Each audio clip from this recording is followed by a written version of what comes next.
You've been playing the fullback position all wrong, and in this video I'm going to teach you exactly how to play it.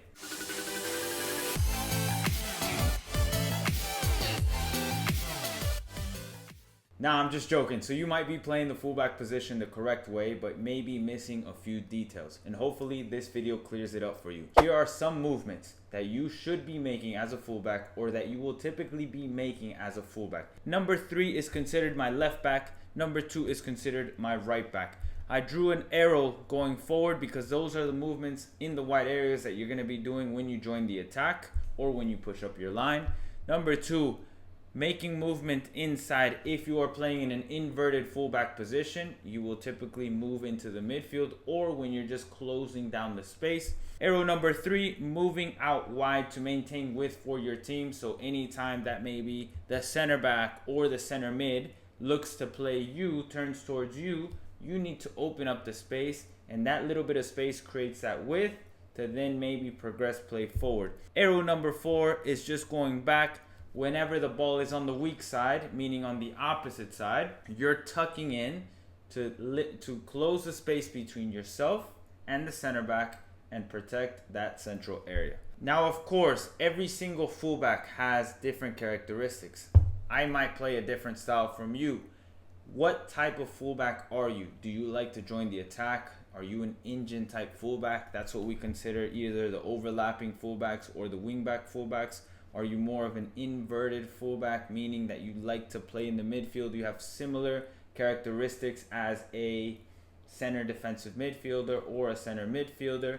And then, of course, we have the defensive fullback. Those fullbacks tend to stay back a little bit more, or they jump into a back line of 3 and don't really join the attack like an overlapping fullback or a wingback would be making. So let's move into movements that you should be making or you need to look out for while you are in possession. One of the many movements that you're going to be making as a fullback is joining the attack either by overlapping or underlapping. But when do I do that? When are you supposed to overlap? Here's one cue that you should look out for. For example, we are currently playing as a red team. We are number 2. If you and the winger are on the same line and your winger tucks in and receives that ball from their midfielder in this space, that is one cue for me to start joining the attack. Why do I want to join the attack there? Is because now I am creating a 2 versus 1 moment. The reason why I will overlap or underlap is to create a numerical advantage in the wide areas. Coaches, if you're like me, you probably spend hours rewatching film. Now, thanks to Impact Soccer, I can upload a video link or any match footage into the software, and within hours, I have all the data that I need to find those key moments. Goals, assists, total shots, shots on target, whatever it is that I want to look for, I can just click on that moment. The video event timeline, see that moment happen in real time. An assistant AI coach where I can ask it any questions, and immediately I can have information given to me and I can download that as a PDF file. And if I want to, I can also make custom clips that I can share with my team or share on social media. In the description to analyze your first match for free. When you are making your movement and joining the attack, my objective is to create and overload whatever space I am joining in. So for example, in this graphic, you can see how if I'm this fullback and I join the attack, I'm looking to create that 2 versus 1 situation to exploit this space in behind. And then the same thing can occur if I'm on the inside, like the previous clip that you just saw. So remember, my cue as to when to join the attack is to create an overload. I don't just go to go. Now, sometimes there may be moments where the defensive line has shifted over extremely well and I am now at a disadvantage. So instead of it being a 2 versus 1, it's now a 2 versus 3. And we can't really penetrate this side. So these are the moments potentially, can we look to recycle, reset play, find our midfielder, because if there's an overload on our side, that means there's an open space somewhere else. It also depends if I'm joining the attack and I'm back here and my teammate cannot turn, cannot go forward, cannot play forward. Their first touch is maybe potentially negative back here and they're already getting pressed tight. these are the moments that I stay and support. I need to support my teammates so they can play back out to me and we can look to potentially go the other way. If they have the ability to turn and face forward, face the defender, that's my cue as a fullback to now join the attack. As that ball is traveling, that is my cue to start moving forward into the attack, to then potentially create this 2 versus 1 situation versus number 3, the left back on the opposite team. Why do we want to make that run, that overlapping run? Is because we're causing indecision in that fullback. That fullback now needs to make a decision whether to step on your winger that has the ball or to follow you, the runner. If you get a ball played into space, into this area while you're making that overlapping run, guess what? You're now in the final third, and then you do what you're supposed to do, which is whip in a quality cross. Now the opposite might happen where maybe the winger is out wide, stays out wide, receives that ball out wide, and you, instead of overlapping, you might underlap to get into this space, because this player might be coming to press. You now have the space to make that underlapping run to potentially receive the ball in here or cause indecision in number 3, where this player might hesitate, follow you instead, and now this winger has the ability to cut inside and look to combine. So let's pay attention first to this left back. Let's look at how he moves when the ball's getting circulated to his center back.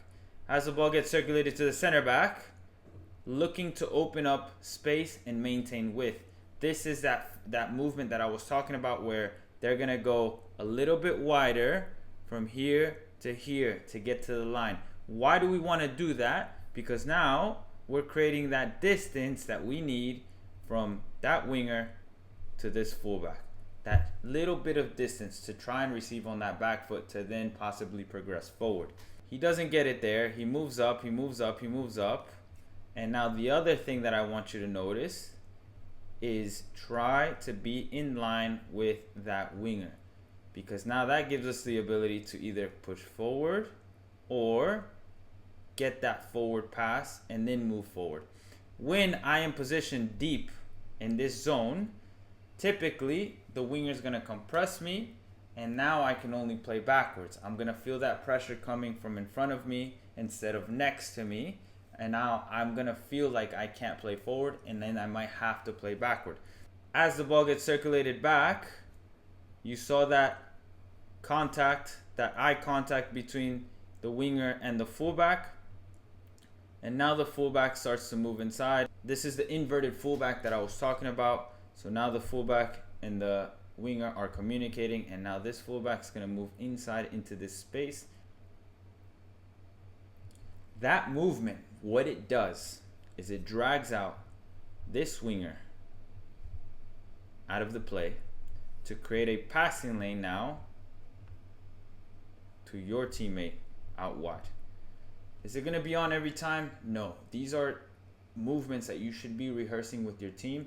You might have a different type of build out. You might have a build out where the winger goes inside and you stay out wide. You might have another build out where the winger stays high and the 10 stays inside in the pocket of space. But it all depends on how you and your coach and your team play. When you do receive in these areas and you're able to turn, it's a very dangerous area to be, and then dribble at the back line. Now typically these type of movements aren't made unless you have been rehearsing and practicing these movements with your team. Typically what's going to happen are movements similar to this one. We're going to focus on that same player in the attack, staying out wide, and you can see how this blue team is building out. So we have double pivot midfielder, 2 center backs, 2 center defensive mids. Then we have the fullbacks that are maintaining the width, and then the front 3 is high, pinning the back line. This 10, the 10, is floating between lines. You can see how both fullbacks are maintaining width. They're not really involved yet, not really involved. As that ball gets played out, you can still see how this right back is slightly moving up. Body positioning is side on, meaning my back is parallel with the sideline, moving on the blind side of this winger and looking to potentially progress play forward if he were to receive that ball in there. He does get it. His first touch is forward. Tries to play a pass. Unlucky. After that possession was lost, you can see how the fullbacks got into position quickly to form this back line, this back four, to stay compact. So whenever you make a mistake, a teammate makes a mistake, can we look to get back into position as quick as possible? Sometimes you being out of position, let's say this player was out here, you leave a big gap in your space. So my first objective, if I don't have the ability to win back the ball immediately, is can I get back into position? Can I cover the central space first and have everything in front of me? And that's exactly what happens. These players immediately get into position. Ball gets played out wide. This fullback can now step out to put some pressure on the winger. He's getting there a little bit late. He has the distance. Are these the moments to go full on and win the ball back? Not really, because you're overcommitting. So can we just look to force play backwards? I did my job already. I don't need to win the ball every single time. Ball gets circulated back around. Same thing happens with this left back. He steps out to close on the gap. Everybody shifts over. Everybody shifts over. Everybody shifts over. As a fullback, I should look to always cover the central areas first. So you could see in this graphic how my back line is covering the central area first. Players 7 and 11 out wide are not necessarily dangerous at this moment yet. If the ball is in the central area, I should stay compact with my back line in the middle. Use the 18-yard box as reference. It might be a little bit more, a little bit less. If the ball does get played out wide to the number 3, my winger will most likely step and apply pressure. My fullback, which is you, the near side fullback, will also step up to apply pressure because now I'm worried about covering this space. Your back line should shift over, and if you are the opposite side fullback, you are now worried about covering this space and being aware of any potential runs being made between you and the center back. If we take a look at this clip and we focus on this same left back right here, we notice that the team has pushed up slightly to apply pressure. The red team has been able to bypass that pressure, and their right back has now space to progress forward. They have space. That's my cue as a fullback. I need to hold my space. I can't overcommit, because if I overcommit, ball over the top into the space that I left, and then we might get beat. So the most important thing as a fullback, you in this scenario, is being aware of that wide player or any player in your immediate area.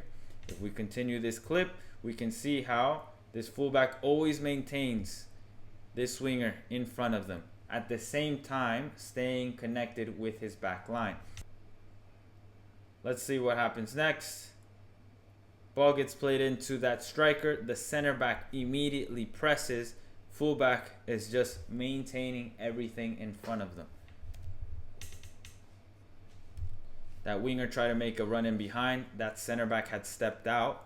Fullback's objective now is, can I cover this central space? The central space that was left by the center back is now dangerous. My focus now shifts to, can I cover that space? Of course, the other center back could look to cover that space, but it's always better to have two players cover that space just in case. Defensively, when do we step up or when do we stay? Here's a clip where the blue team is in a 4-4-2 formation. That striker steps out to press the ball, apply some pressure. As the ball gets circulated, the left winger now looks to apply that pressure. And then that forces this center back to play backwards. When that center back plays backwards, this is my cue. Alongside my center backs and my back line, we now need to push up and step out.